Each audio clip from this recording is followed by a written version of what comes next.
Halo semua, kembali lagi di Cornian. Kalian harus tahu nih, platform Adobe Stock. Hari ini kita akan membahas topik yang super penting buat kalian para penjual foto atau video. Menurutmu, platform stok mana yang paling cocok untuk menjual karya kalian? Kita akan fokus membandingkan Adobe Stock dengan pemain besar lainnya seperti Shutterstock, eStock, dan Pond5. Banyak yang bertanya, kenapa harus Adobe Stock atau apa bedanya dengan yang lain? Nah, di video ini kita akan kupas tuntas semuanya secara visual dan mudah dimengerti. Tujuannya satu, supaya kalian bisa membuat keputusan yang paling tepat dan memaksimalkan pendapatan dari karya-karya keren kalian. Jadi, pastikan nonton sampai habis ya. Mari kita mulai dengan yang jadi primadona kita hari ini, Adobe Stock.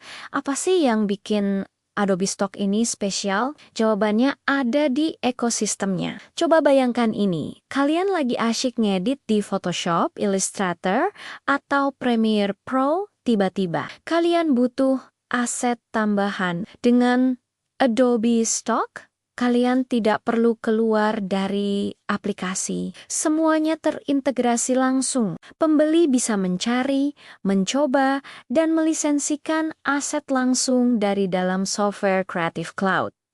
Ini adalah game changer. Kemudahan ini menciptakan pengalaman yang mulus bagi para desainer profesional, editor video, dan agensi kreatif yang notabene adalah target market premium. Bagi kita sebagai kontributor, ini juga keuntungan besar.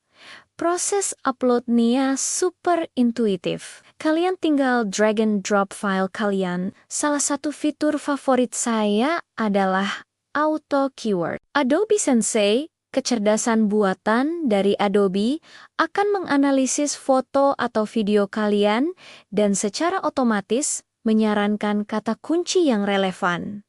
Ini menghemat waktu banget, kalian tinggal review, tambah beberapa keyword spesifik jika perlu, lalu submit.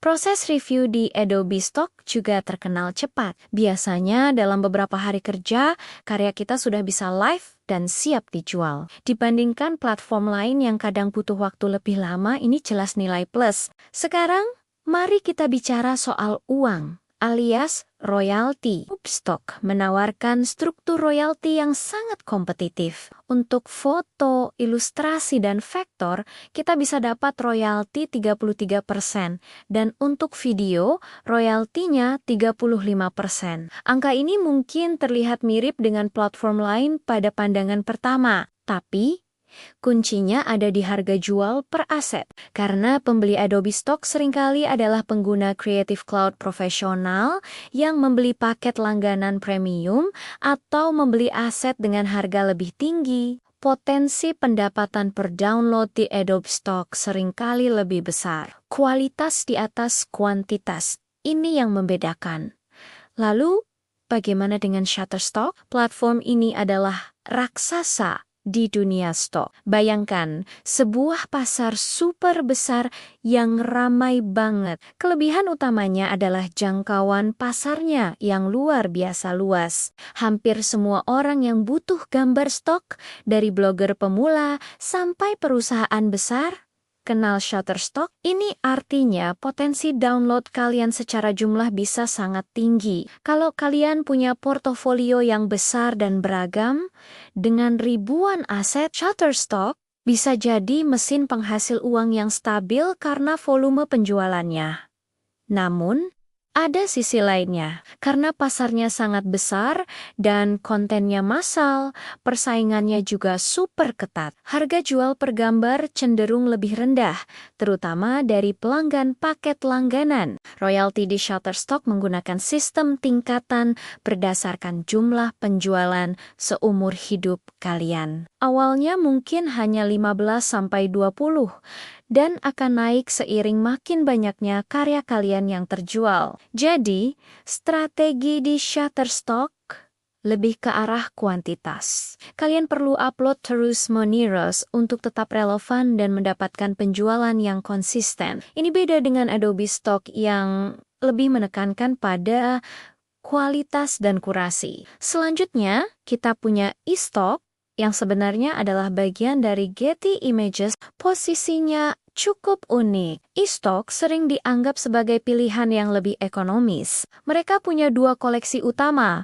Essentials yang harganya terjangkau, dan Signature yang berisi konten eksklusif dengan kualitas lebih tinggi dan harga lebih mahal. Bagi pembeli dengan budget terbatas, seperti usaha kecil atau kreator konten individu, e-stock sering jadi pilihan utama. Sebagai kontributor, ini artinya target pasar kalian sedikit berbeda. Royalti di e-stock juga bervariasi. Jika kalian menjual secara non-eksklusif, royaltinya mulai dari 15%. Tapi kalau kalian memilih untuk menjadi kontributor eksklusif, di mana kalian hanya menjual karya tersebut di e-stock atau Getty, royaltinya bisa naik signifikan, bahkan mencapai 25-45. Menjadi eksklusif adalah komitmen besar, tapi bisa sangat menguntungkan jika karya kalian sesuai dengan gaya yang dicari pembeli e-stock, yaitu konten yang bersih, komersial, dan relatable untuk penggunaan sehari-hari. Terakhir, ada Pon5. Kalau kalian adalah seorang videographer, nama ini pasti sudah tidak asing lagi. Pon5 adalah rajanya konten video, meskipun mereka juga menjual foto, musik, dan aset lainnya.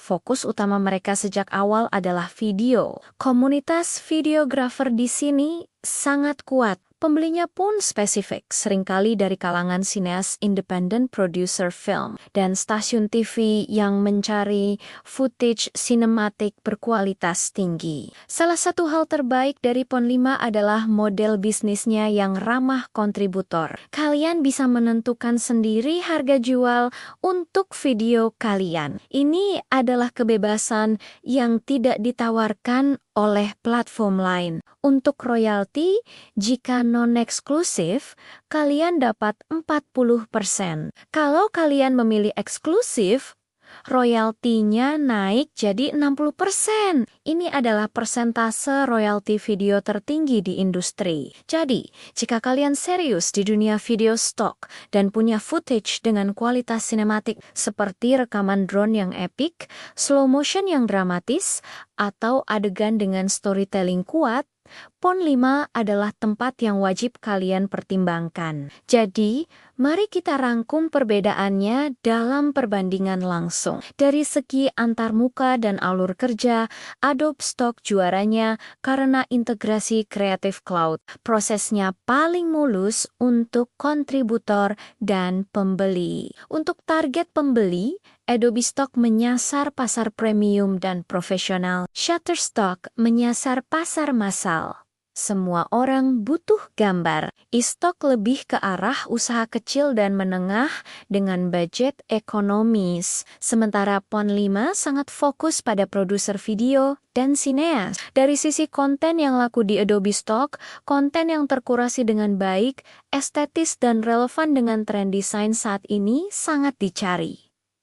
Di Shutterstock, keragaman adalah kunci. Content lifestyle, bisnis, dan konsep generik laku keras. Di e-stock, gambar yang bersih, cerah, dan komersial sangat disukai. Dan di Pon5, tentu saja video sinematik, footage 4 Kelvin ke atas, dan rekaman unik adalah rajanya. Lalu, platform mana yang terbaik untuk kalian? Jawabannya, tidak ada satu jawaban yang cocok untuk semua. Itu sangat tergantung pada jenis karya kalian dan tujuan kalian. Jika kalian seorang desainer atau fotografer yang menghasilkan karya berkualitas tinggi dan sudah berada di ekosistem Adobe, Adobe Stock adalah pilihan yang sangat logis dan berpotensi sangat menguntungkan. Jika kalian punya portofolio raksasa dan ingin bermain dengan volume,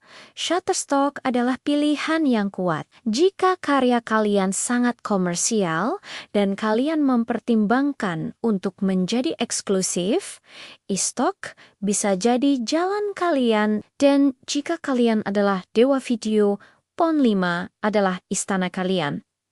Saran terbaik saya, jangan taruh semua telur dalam satu keranjang, kecuali kalian memilih jalur eksklusif. Coba unggah karya terbaik kalian ke beberapa platform sekaligus. Upload 50-100 karya terbaik kalian ke Adobe Stock, Shutterstock, dan mungkin Pon 5 jika kalian punya video. Lihat selama beberapa bulan platform mana yang memberikan hasil terbaik untuk gaya spesifik kalian.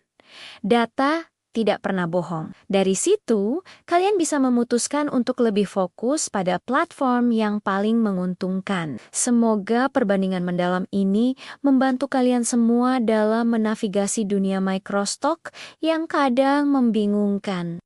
Ingat, kuncinya adalah konsistensi, kualitas, dan kalau mau cepat belajar, silahkan klik link di profil kami. Terima kasih sudah menonton sampai akhir. Selalu ikuti like dan subscribe channel ini agar tidak ketinggalan konten-konten bermanfaat lainnya ya.